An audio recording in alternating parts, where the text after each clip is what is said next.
புட்டு. Hi, morning பிரேக்ஃபாஸ்ட்டுக்கு புட்டு தான் ready பண்ணாங்க. நாட்டு சக்கரை போட்டு நாங்கள் புட்டு வைக்கணும்னு நினைக்கல. அப்போ தான் சுட்டிருந்து மாமா பிடிக்கலனால புட்டை வச்சுருந்து. அப்புறமா இது வந்து 2 இது சேர்ந்து இருக்குது பார்த்தீங்களா, கொல்லாங்கட்டை. இது எங்கள் வலையில் காய்ச்சது தான். இது வரைக்கும் இப்படி பார்த்தது கிடையாது, அதனால தான் காமிக்க. யாரெல்லாம் பார்த்தது இல்லைங்கிறத சொல்லுங்கள். அப்புறமா அப்படியே வெளியே ஒரு ரவுண்ட் அடிச்சுன்னா சரி நம்ம கார்டனை போய் பார்த்துட்டு வரலாமேன்னு போகும்போது சப்போட்டா ஒன்று கீழே விழுந்து கிடந்து. அது மாமி காமிச்சிருந்தாங்களா. எப்போவுமே பறித்து பழுக்கவேன்னு சொல்லுவாங்க. அது வந்து என் குட்டி பையனுக்கு வந்து அதில் பழுத்து அப்படியே பறித்து சாப்பிட்டா தான் அவன் சாப்பிடுன்னு சொல்லுவான், பிடிக்கும். அதோட டேஸ்ட்டு வேறு லெவலுங்க, ரொம்ப டேஸ்ட்டாக இருக்கும். நம்ம அதில் வந்து பறிச்சு திங்கிறது. அதுக்கு ஆசைப்பட்டு போன ட்ரிப் காய்ச்ச சப்போட்டாவும் எனக்கு கிடைக்கல, இந்த ட்ரிப்பும் கிடைக்கல. ஏன்னா நைட்டாக நம்ம வவ்வால் வந்து வேட்டையாடிட்டு போயிடுவாங்க. சரியா 2 ஜீவனையாவது சாப்பிட்ருக்கேன்னு சொல்லிட்டு ஒரு அல்பமான சந்தோஷம் தாங்க. தின்ட்டு போட்டுன்னு ஃப்ரீயாக விட்டுட்டோம். அப்புறமா மதுரை பிச்சு வந்து கீழே விழுந்து கிடந்துச்சு. அந்த கயிறு இத்திருக்கும் போல் அத்துடுச்சு. இனி அதை கரெக்ட் பண்ணதே பெரும் பாடாயிரும். எப்போ நான் அதை சரி பண்ண போகிறேனே தெரில. தேவையில்லாமடா இதை காட்டானி பக்கம் நல்லா கூர்ந்து பாருங்கள். அது குருவி இருக்குது. அந்த குருவி என்னென்னா பப்பாளி பழுக்கவே இல்லைங்க, பாதி பப்பாளியே கொத்திடுச்சு. என்னடா ஒரு சவுண்டு வித்தியாசமாக கேட்குவேன்னு பார்த்தா அதுதாங்க கொத்தி சாப்பிட்டுட்டு. சரி, அதுலேயும் ஒரு நல்ல இதான். ஏன்னா இவ்வளோ பப்பாளி பழுத்திருந்ததை நாங்கள் பார்க்கவே இல்லை.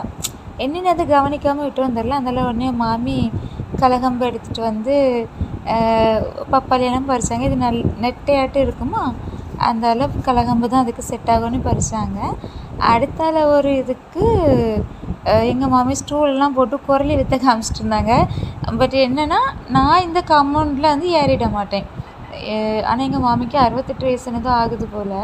அவங்க அப்படியே சில்வண்டு மாதிரி அதில் ஒவ்வொரு வேலை செய்யறதும் சரி எதுனாலும் சரி இந்த காம்பவுண்ட் மேலே அழகாக ஏறி அதை பறித்தாங்க. எட்டலைன்னு சொல்லிட்டு பூரிக்கட்டையை கொண்டு கொடுத்துருந்து அவங்க அதை அழகாக பறித்து தந்தாங்க.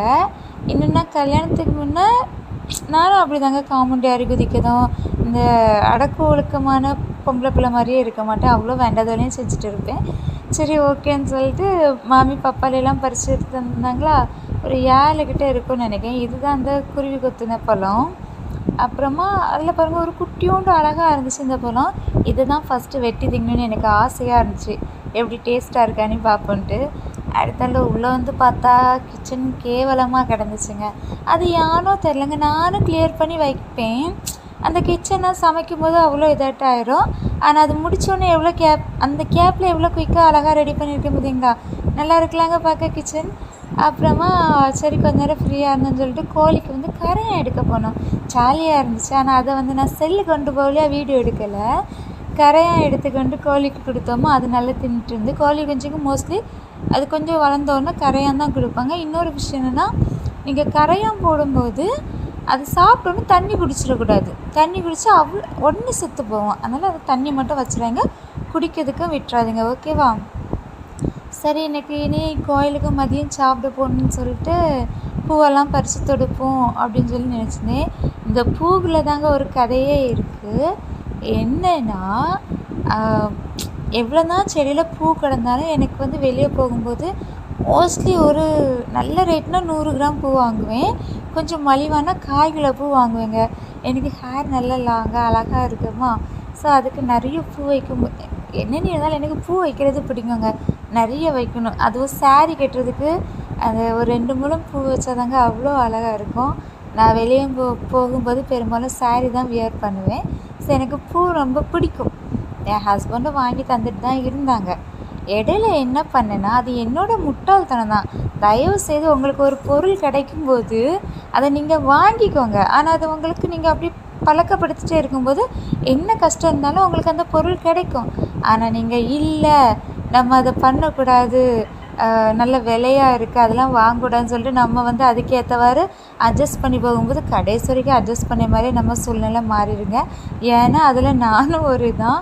இது வரைக்கும் நான் இப்படி குறைவாக பூ வச்சுட்டு வெளியே போனதா என்ன சொல்ல, அப்படி போனது கிடையாதுன்னு தான் சொல்லுவேன்.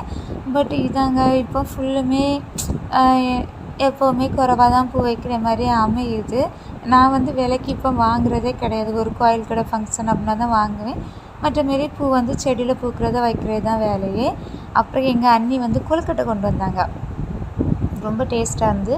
இனி வந்து கார்த்திகை திருக்கார்த்திகளோட தான் நான் கொழுக்கட்டை வைக்கணும்னு நினைக்கிறேன். அப்போ உங்களுக்கு வீடியோ போடுவேன். சரி டைம் ஆகிட்டு கோயிலில் போய் சாப்பிட்டுட்டுலாம் வந்தாச்சு. வந்து பிரியாணி மேக் பண்ணுவோமேன்னு நினச்சிக்கிட்டு பிரியாணிக்கு அரிசி ஃபர்ஸ்ட்டு வைக்கிறதா, சரி நம்ம அதை கொஞ்சம் குறைச்சே வைப்போம். ஒரு நேரத்துக்கு கணக்கு பண்ணி 1.5 கப் அரிசி தான் போட்டிருந்தேன். ஆனால் எங்களுக்கு எல்லாத்துக்கும் கரெக்டாக இருந்துச்சு. எங்கள் அண்ணி வீட்டுக்கு அழகு, எங்கள் அத்தா வீட்டுக்கெலாம் கொஞ்சம் கொஞ்சம் இது பண்ணியிருந்தா அதனால் கரெக்டாக தான் இருந்துச்சு. Good night. அது கரெக்டாக தாங்க இருந்துச்சு. அச்சோ இதெல்லாம் பண்ணக்கூடாது, ஓகேங்களா?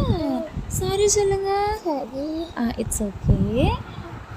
அப்புறமா அந்த கேப்பில் என் பையன் மேகி வேணும்னு கேட்டானா, அதையும் ரெடி பண்ணி கொடுத்துருந்து. இன்னொன்று காலையிலே நான்வெஜ் சிக்கன் வாங்கிட்டேன், அதை ஃப்ரீசருக்கு போட்டிருந்தா இனி அது கூலிங் போகிறதுக்காண்டி ஒரு இதுக்குள்ளே தண்ணி ஊற்றி வச்சுருந்தேன்.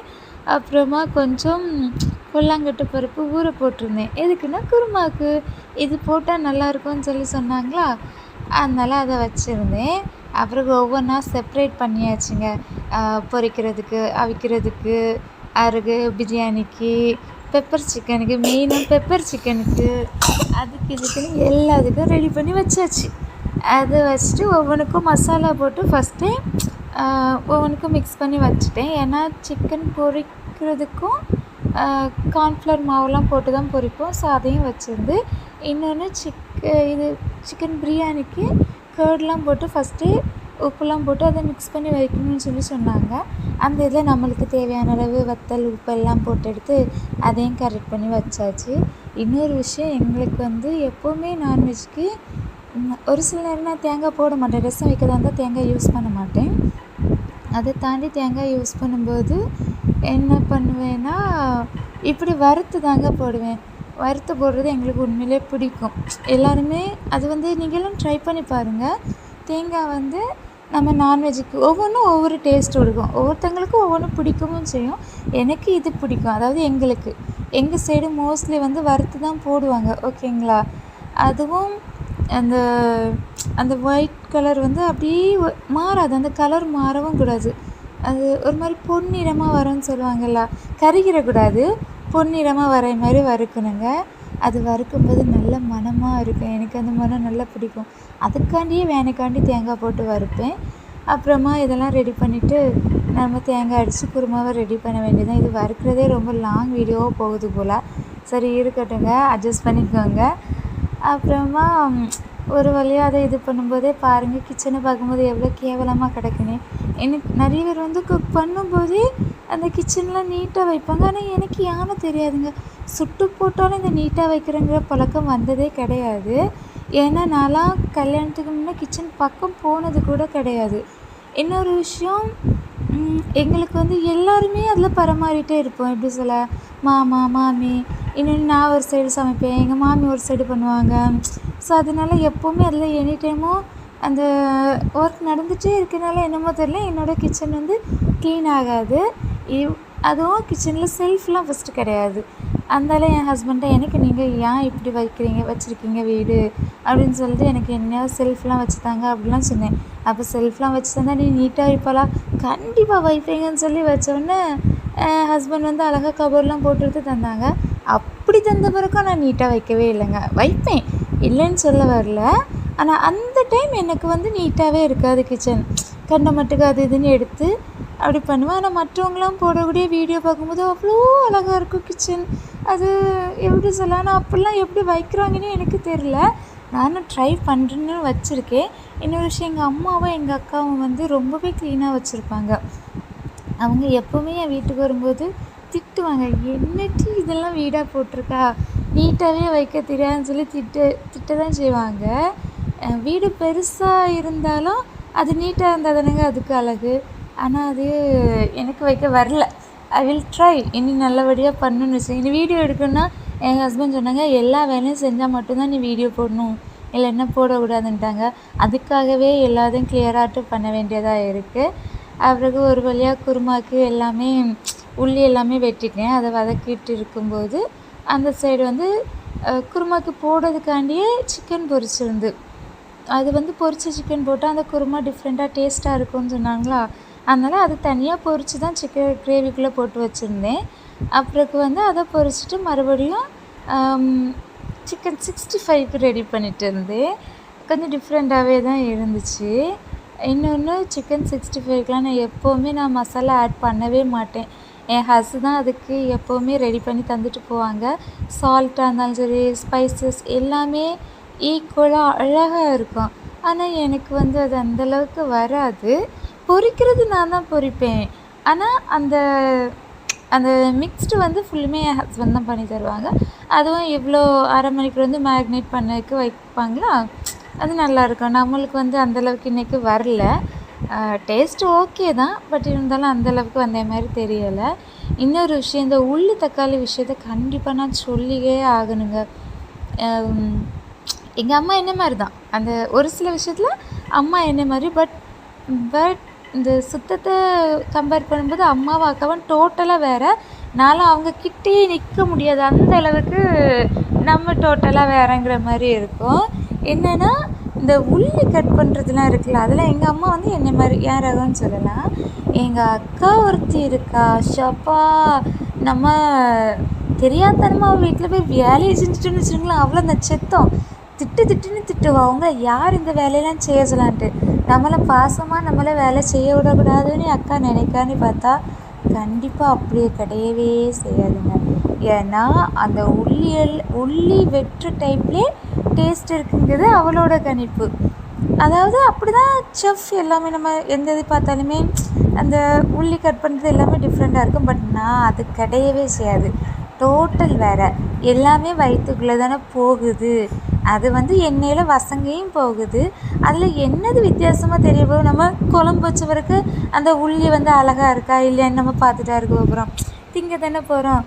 அதனால நான் என்ன பண்ணுவேன்னா, கண்டை மட்டுக்கு உள்ளியே கட் பண்ணுவேன். அந்த அந்த தண்டை வர ஒழுங்காக இது பண்ண மாட்டேன். ஆனால் அவள் அப்படி இல்லைங்க, அழகாக நீட்டாக பார்த்து கட் பண்ணுவாள். எல்லாமே ஈக்குவலாக இருக்கும், சேஃபாக இருக்கும். ஆனால் அவள் கட் பண்ணி முடிச்சோன்னா பார்க்கறதுக்கு நல்லா தான் இருக்கும், இல்லைன்னு சொல்ல வரல. அது நமக்கு செட் ஆகாதுங்க. இப்படி யாரெல்லாம் இருக்கீங்கதை சொல்லுங்கள். நிறைய பேரை பார்த்துருக்கேன், அப்படி ஒன்றும் நீட்டாலாம் கட் பண்ண மாதிரி தெரியலை. பட் எனக்கு செட் ஆகவே செய்யாது. அந்தளவுக்கு நம்ம போக மாற்றிப்பேனா என்னன்னு தெரியலை. இன்னொரு விஷயம், ஃபாஸ்ட்டாக அவள் கட் பண்ணுவாள், ஆனால் எனக்கு அப்படியும் வராது. எல்லோரும் அது சொல்லுவாங்கள்ல, ஒரு கைகளில் 5 விரலும் ஒன்று போல் இருக்காதும்பாங்கள்ல, அதே மாதிரி தாங்க ஒவ்வொருத்தரும் ஒவ்வொரு மாதிரி. இன்னொன்று, அவங்களுமே குக் பண்ணும்போது கிச்சனை நீட்டாக தான் வச்சுருப்பாங்க. அது போக மாற்றிக்கலாம் இந்த பழக்கத்தெல்லாம். இன்னொரு விஷயம், இந்த கருவேப்பிலையில் ஒரு டிஃப்ரென்ஸ் இருக்குங்க. ஒரு கருவேப்பிலை நல்லா பெருசாக இருக்கும், இன்னொரு கருவேப்பிலை சின்னதாக இருக்கும். இந்த பெரிய கருவேப்பிலையை போடுங்க, நான் நிறைய போடுவேன். எனக்கு அந்த மனம் அவ்வளோ பிடிக்கும். பொரிக்கிறதுக்குனாலும் சரி, கறி வைக்கிறதுக்குனாலும் சரி, எதுக்குனாலும் அதிகமாக போட்டேன்னா அது வெளியேந்து வரவங்களுக்கே அந்த மனம் ரெடி வா இந்த மாதிரி இருக்குங்க, அவ்வளோ அழகாக இருக்கும். நீங்கள் ஹோட்டலில் சாப்பிட்டு பாருங்கள், மேக்ஸிமம் இந்த சூப்பு, அப்புறமா நான் சாப்பிட்ற இடத்துல கண்டிப்பாக அந்த பெரிய கருவேப்பிலை ஃபைனலாக அந்த தேங்காய் எண்ணெயில் ஆட் பண்ணி அப்படி போடுவாங்க. நல்ல மணமாக இருக்கும், நல்லா ருசியாகவும் இருக்கும். ரெண்டுக்குமே நிறைய டிஃப்ரென்ஸ் இருக்குது. மோஸ்ட்லி உங்களுக்கு பெரிய கருவேப்பிலை கிடச்சின்னா அதை யூஸ் பண்ணி பாருங்கள், நல்லாயிருக்கும். இன்னொன்று, இந்த கருவேப்பிலைக்கு ஒரு ஹிஸ்ட்ரியாக இருக்குங்க. மண்டக்காட்டு அம்மன் கோயிலில் உள்ள கருவேப்பிலை மணக்கும்னு சொல்லுவாங்க. ஆனால் அது உண்மையிலே நல்ல மணமாக தான் இருக்கும். அதே மாதிரி தான் இதுவும். ஏன்னா அங்கே எல்லா கருவேப்பிலையும் பெருசாக தான் இருக்கும். இன்னொரு விஷயம், நீங்கள் கருவேப்பிலைக்கு மீன் தண்ணி ஊற்றுனா அது நல்ல மணமாக இருக்கும். அதாவது கருவேப்பிலை மரத்துக்கு சொன்னேன், வேறு எதுவும் நீங்கள் தப்பாக மீன் பண்ணிக்காதீங்க. அந்த மரத்துக்கு ஊற்றுனீங்கன்னா அது அவ்வளோ அழகாக இருக்கும், நல்ல மணமாக இருக்கும். அந்த கறியை நல்லா ருசியாகவும் இருக்கும்னு சொல்லுவாங்க. அந்த காலத்தில் அப்படி சொல்லியிருக்காங்க. அது எந்த அளவுக்கு உண்மைங்கிறது எனக்கு அது உண்மையாக தான் தெரிஞ்சிச்சு. யாருக்கெல்லாம் அதை பற்றி தெரியுங்கிறத சொல்லுங்கள். அப்புறம் ஒரு வழியாக எல்லாமே ரெடி பண்ணி எடுத்து குக்கரை அடுப்பில் வச்சோன்னே எனக்கு அப்படியே அவ்வளோ ஒரு ஆனந்தங்க. ஐயோ, நான் ஃபர்ஸ்ட் டைம் பிரியாணி வைக்க போகிறேன். இன்றைக்கி எத்தனை பேருக்கு நான் ஃபோன் பண்ணி சொல்லியிருக்கேன் தெரியுமா, நான் பிரியாணி சமைக்க போகிறேன். ஐயோன்றதில் ஏம்மா பிரியாணி தானே வைக்க போகிறேன், இதில் என்ன இருக்குது? ஹே, பிரியாணி இல்லை, அது பிரியாணி, நான் நேரம் வைக்கிறேன் அப்படின்னு சொல்லிட்டு இன்றைக்கி ஃபுல்லாக ஒரே அலப்பற. கோயிலுக்கு போன உடனே அதில் இருக்க எல்லாட்டையும் சொல்லிகிட்டே இருக்கேன். அவங்களுக்கெல்லாம் இது அசால்ட் ஆகிட்டு. ஆனால் எனக்கு அப்படி கிடையாதுங்க. எனக்கு மேரேஜ் முடிஞ்சு 7 இயர்ஸ் ஆக போகுது. இன்னொரு 4-5 மாதத்துல 7 இயர்ஸ் ஆகும்னு வைங்களேன். பட் நான் இது வரைக்கும் பிரியாணி குக் பண்ணதே கிடையாதுங்க. 2 டைம்ஸ் பண்ணியிருக்கேன். கல்யாணம் முடிஞ்சு ஸ்டார்டிங்கில் நம்ம ஹஸ்பண்ட் மனசில் இடம் பிடிக்கணுங்கிற ஆசை எல்லாத்துக்கும் இருக்குல்ல. அதுவும் என்னோடய மேரேஜ் அரேஞ்ச் மேரேஜ்.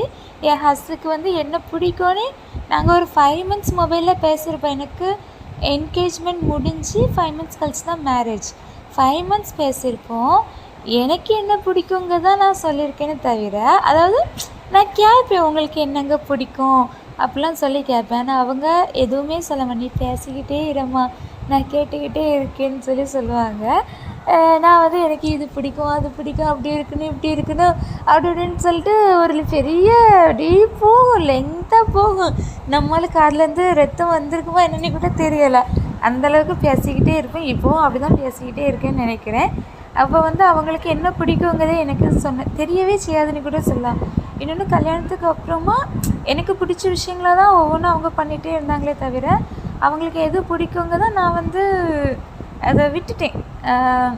அவங்க வந்து எனக்கு பண்ணுறத வந்து ரசிக்கிறதுலே நான் வந்து அவங்களுக்கு பண்ணணுங்கிறதே மறந்துட்டேன். அது காலப்போக்கில் தான் அது மாறிடுச்சுன்னு கூட சொல்லலாம். ஆனால் எனக்கு கொஞ்சம் ஆசை இந்த என் ஹஸ்பண்டுக்கு இப்படி வைக்கணும் அப்படி வைக்கணும்னு சொல்லிட்டு. அவங்களுக்கு வந்து பிடிக்குமான்னு தெரியாமல் கூட நான் பிரியாணி குக் பண்ணியிருக்கேன். அப்படி குக் பண்ணும்போது என்னாச்சுன்னா 2 வாட்டி குக் பண்ணுங்க. 2 வாரம் தொடுத்து. ஏன்னா அந்த 1 கிலோ அரிசி வாங்கல எங்களுக்கு 3 நாள் போன மாதிரி ஆயிடுச்சு. எனக்கு கொஞ்சம் தானே சாப்பிடுவோம், அதாவது வேறு ஐட்டங்கள் சாப்பிடுவோம் ஓகே. பட் இப்படிப்பட்ட ஆயில் ஐட்டமாக இருந்தாலும் சரி, இதெல்லாம் மனத்துக்காக தான் எடுப்போம். இது வந்து எடுச்சுல ஒரு நேரத்துக்கு சாப்பாடுக்காக அப்படி ஒரு நேரம் சாப்பிட்றதுக்கு பிடிக்குமே தவிர அடுத்த நேரங்கும் போது மூஞ்சில் அடிச்சிடும். பிரியாணியாக இருந்தாலும் சரி எந்த ஐட்டமாக இருந்தாலும் சரி, அந்த ஒயிட் ரைஸ் மட்டும்தான் நம்மளுக்கு பிடிச்ச மாதிரியான சாப்பாடு. அது வந்து 2 நேரம் சமைச்சிருந்தேன்னா நிஜமாகவே சொல்கிறேங்க 2 நேரமும் நல்லாவே இல்லைன்னா பிரியாணி மசாலா போட்டு தான் குக் பண்ணேன். நல்லா இல்லாதது கூட 2வது ஆப்ஷன். எனக்கு வந்து அந்த அரிசி வேகலை, கரெக்டான கன்ஸ்ட்ரக்ஷனில் தான் போட்டிருந்தேன். பட் எனக்கு என்னமோ தெரில அந்த அரிசி வேகவே இல்லை. ஒரு மாதிரி ஒதுக்கு பச்சை மாதிரி இருக்கும்ல, அப்படி எனக்கு இந்த ட்ரிப் சமைக்கும்போது நல்லா இல்லைன்னாலும் நான் சாப்பிட்ருவேன். பட் தயவு செய்து அந்த அரிசியை வேக வச்சுருக்கடவுளே அப்படின்னு சொல்லி தான் நான் நினச்சிக்கிட்டே இருந்தேன். ஐயோன்ட்டு லாஸ்ட்டில் ஒரு வழியாக அரிசி வெந்துடுச்சுங்க. அது வரைக்கும் எனக்கு அவ்வளோ சந்தோஷமாக இருந்துச்சு. அப்புறமா அந்த டைமே சரி ஓகே இன்னொரு சிக்கன் ரெடி பண்ணலான்னு பார்த்தா பெப்பர் இல்லை. அதுக்கு சரி இனிப்பே கடையில் போய் நம்ம வாங்கிட்டு வர முடியும்னு சொல்லிட்டு குருட்டாம்போக்கில் எல்லா மசாலாவும் ஆட் பண்ணி, அதோட சிக்கன் மசாலா வத்தல் அது இதுன்னு அந்த இது போனதெல்லாம் ஆட் பண்ணி எடுத்து ஒரு இது வச்சு, அதாவது எங்கள் அப்பா இப்படி தான் வைப்பாங்க. மோஸ்ட்லி ஆம்பளைங்க சமையல் சூப்பராக இருக்கும் தெரியுமா. அதுவும் குக் பண்ணாதவங்க குக் பண்ணும்போது அவங்க என்னென்னு தான் போட்டு வைக்கணும் சூப்பராக இருக்கும். அதுவும் என் ஹாஸ் சமைக்கிறது எனக்கு அவ்வளோ பிடிக்கும். இன்னொரு விஷயம், நான் கன்சீவான டைம் அவங்க வந்து நிறையவே குக் பண்ணி தந்திருக்காங்க. டிஃப்ரெண்ட்டாக ஏதாச்சும் காய்கறி போட்டனாலும் சரி அப்படியே ஏதாச்சும் பண்ணுவாங்க. ஆனால் எல்லாமே பிடிக்கும். அந்த டைம் வந்து அந்த தக்காளி சாஸு இதெல்லாம் வாங்கி வச்சுருப்போம். ஆனால் இப்போ வந்து அதெல்லாம் ஹெல்த்துன்னு மாதிரி ஒரு மைண்ட் தாட்டு. ஸோ அதனால் ஹெல்தி ஃபுட்னு அதை நோக்கியே ரன் ஆகிட்டே இருக்கனால வேறு ஐட்டங்கள்லாம் எடுக்க மாட்டோம். பட் ஃபஸ்ட் டைம் வந்து அவங்க தான் நிறையவே சமைச்சு தருவாங்க. எனக்கு வேலை ஃபுல்லாக திங்க வேலைங்க. இப்போ என்ன அவருக்கு பிடிச்ச மாதிரி பண்ணி அவ்வளோ வேலையும் என் தலையில் இழுத்து போட்டே தான் மிச்சமாகி போச்சு. மனுஷன் தின்னுட்டு நல்லா இருக்குன்னு சொல்ல மாட்டாங்க, ஆனால் அவ்வளோ வேலையும் செய்ய வைப்பாங்க. சரி, அந்த டாபிக் நம்ம வேறு ஒரு லெங்க் வீடியோவாட்டு போடலாம், இல்லாட்டினா அதுக்குன்னு ஒரு ஹெட்டிங் வச்சு போடலாம். இப்போ நம்ம இந்த டாபிக் உள்ளே வரலாம். ஒரு வழியாக அது வந்து சிக்கன் போட்டு அரிசி போட்டு எல்லாமே பண்ணி கொதிக்க வச்சாச்சுங்க. அது கொதித்து ஓரளவுக்கு ரெடியாக கண்டிஷன் வந்துடுச்சு. சரி, நான் அதை வச்சுக்கிட்டே வீடெல்லாம் முத்தமும் தூத்துட்டு வந்தேன். இன்னும் முத்தெல்லாம் தூக்க கொஞ்சம் லேட் ஆகுமா, கோலப்பொடி தீர்ந்துட்டு இன்னும் வாங்குகிற மாதிரி அமையலை. நாளைக்கெலாம் கண்டிப்பாக கோலப்பொடி வாங்கணுங்கிற ஒரு ஐடியா இருக்குது. அந்த கோலம் போடாமல் இருக்கிறதே கொஞ்சம் கஷ்டமாக இருக்குது. போட்டு பழகிட்டு போடாமல் இருக்கணும்போது ஒரு மாதிரி இருக்குது. இதெல்லாம் சமைச்சு எடுத்து முடிக்கிறதுக்கே மணி 5:30 கிட்ட ஆகிட்டுங்க. அது கொஞ்சம் கஷ்டமாகவே இருக்குது. இன்றைக்கி ஃபுல் டைம் நிறையவே வேலைங்கிற மாதிரி, துணி துவைக்கிறது இனி அதை மடிக்கிறதுக்குள்ளேயே பெரும்பாடாட்ட ஆயிரும். சரி, இதுலேயே நிறைய டைம் ஸ்பெண்ட் பண்ண மாதிரி ஆயிட்டு. இன்னொரு விஷயம், மேக்ஸிமம் சாட்டர்டே சண்டே என் பசங்கள்ட்ட தான் ரொம்பவே ஸ்பெண்ட் பண்ணுவேன். அவனுக்கு டெஸ்ட்டு வர நேரத்தில் அவனுக்கு ஃபுல்லுமே அந்த வாரத்தோடதை படித்து கொடுத்தா மட்டும்தான் எனக்கு நிம்மதியாகவே இருக்கும். ஓகே, நம்ம கரெக்டாக பண்ணியிருக்கோம் அப்படிங்கிற மாதிரி. இன்றைக்கி ஆனால் என்னால் எதுவுமே கரெக்டாக பண்ண மாதிரியே தெரியலை. நேற்றுமே பசங்களுக்கெல்லாம் உடம்பு முடியலன்னு சொல்லிட்டு அவங்க கூட ரொம்பவே படிக்க வைக்க முடியலை. சரி, ஓகே அப்படின்னு சொல்லிட்டு இன்னும் நாள் கிடக்கலாம். ஆனால் என்றைக்குமே நாளைக்கு இருக்குது, நாளை கழிச்சு இருக்குது, நம்ம அப்போ படிக்க வைக்கலாம் அப்படிலாம் சொல்லி என்றைக்குமே நம்ம அதை ஸ்கிப் பண்ணக்கூடாது. அந்த டைமுக்கு படிக்க முடியாது, படிக்க வச்சிடணும். அப்போ தான் அது வந்து கரெக்டாக இருக்கும். என்னை பொறுத்த மட்டுக்கும். நீங்களாம் எப்படிங்கிறத சொல்லுங்கள். இன்னொரு விஷயம், தக்காளியெல்லாம் கட் பண்ணல. எனக்கு தனியாக வைக்கிற பழக்கமே கிடையாதுங்க. அந்த கட் பண்ணி வச்சுக்கிட்டு ரெடி பண்ணுற பழக்கம் கிடையவே செய்யாது. அந்த டைம் போட்டு அதெல்லாம் பண்ணுவேன். சில நாள் மிஸ் ஆகும், சில நாள் அது கரெக்டாக இருக்கும். அப்படி இப்படிமா இருக்குங்க. ஆனால் நல்லா தாங்க இருக்குது சமையல். இன்னொரு விஷயம் என்னென்னா, நான் வைக்க நான்வெஜ் எங்கள் அப்பாவுக்கு நல்லா பிடிக்குங்க. அது மாதிரி எங்கள் தம்பிக்கும் ரொம்ப ஃபேவரெட்டு. இடையில எங்கள் அத்தானுக்கெலாம் அவ்வளோ ஃபேவரெட்டு. இன்னொரு விஷயம், நான் இது வைக்கும்போது என் ஹஸ்பண்ட் ஒரு 2-3 ட்ரிப்பாவது கால் பண்ணியிருப்பாங்க. வச்சிட்டியா, எப்படி இருந்து, இந்த ட்ரிப்பாவது நல்லா வச்சுருக்கியா அப்படின்னு சொல்லிட்டு. சொல்கிறேங்க, இன்னும் ரெடி ஆகலை, நான் சொல்கிறேன்னு சொல்லி தான் கால் பண்ணும்போது சொல்லுவேன். இன்னொன்று எங்கள் அண்ணி, எங்கள் அத்தா ஒய்ஃப் எல்லாருமே கேட்டாங்க நல்லா இருக்கேன்ட்டு. ஆக்சுவலி பிரியாணி வைக்கிறதுலாம் ஒரு விஷயமே கிடையாதுங்கிறது நிறைய பேரோட தாட்டு. அதாவது அடிக்கடி வைப்பாங்க. ஆனால் எனக்கு பிரியாணியே பெரிய விஷயமா இருக்குது. அது பண்ணுறதே ஏதோ இது சொல்லுவாங்களே, ஹிஸ்ட்ரியில் இடம் பிடிச்ச மாதிரி. அப்படி ஒரு நான் ஃபர்ஸ்ட் டைம் பிரியாணி சமைக்கிறேன் அப்படிங்கிற மாதிரி. ஸோ ஒரு வழியாக தம் போடக்கூடிய டைமும் வந்துச்சு. ஏன்னா அது நல்லாவே ஒரு இதுக்கு வந்துடுச்சு. சரி, தம் போடணும், என்ன கண்டிஷனில் இருக்குங்கிறத பார்க்கலாம். அது ரொம்ப நேரம் பேசினால என்னமோ தெரியலங்க, நாக்கெல்லாம் லொல்லன்னு சொல்லிட்டு இதாகுது. சரியா, இது வந்து ஃபர்ஸ்ட் வீடியோவா, லாங் வீடியோ, எனக்கு அது எப்படி பண்ணணுன்னு கூட தெரியலை. கொஞ்சம் மன்னிச்சிடுங்க. கூடுதல் குறைவு இருந்தால் மன்னிச்சிடுங்க. ஓகேங்களா. அப்புறமா பிரியாணிக்கு தம் போட்டோன்னே எனக்கு ஒரே ஃபீல்டு. என்னடா மனமே தெரில, நம்ம மூக்கு செத்து போச்சா இல்லைன்னா பிரியாணி தான் சொதப்பி போச்சான்னு சொல்லிட்டு எனக்கு ஒரே ஃபீல் ஆகி போச்சுங்க. லாஸ்ட்டில் ஓப்பன் பண்ணும்போது கூட மனமே இல்லைங்க. ஆனால் அதை பார்த்தேன்னா எடுத்து அப்படில் இருக்கும்போது ஐயோ அப்படி ஒரு நறுமணம் அப்படிங்கிற மாதிரி இருந்தது. அதுவும் சாப்பிட்டு பார்த்தா சொர்க்கங்க. இவ்வளோ டேஸ்ட்டாக நான் வைப்பேன்னு நான் கொஞ்சம் கூட எக்ஸ்பெக்ட் பண்ணல. நான் எதுவுமே அந்த அளவு எல்லாமே இந்தந்த ஐட்டங்கள்ங்கிறத கேட்டுக்கிட்டேன். பட் அந்த அளவு எல்லாமே என்னோடய விருப்பப்படி தான் போட்டிருந்தேன். ஏன்னா ஒவ்வொருத்தங்களுக்கும் ஒவ்வொரு அளவு இருக்கும். ஸோ என்னோடய விருப்பப்படி தான் போட்டிருந்தேன். எனக்கே ஆச்சரியமாக இருந்து, நம்மளா இப்படி சமைச்சிருக்கோம் ஐயையோ அப்படிங்கிற மாதிரி. ஐயோ, எனக்கு ரொம்ப பிடிச்சிருந்துங்க. ஜாலியாக இருந்துச்சு.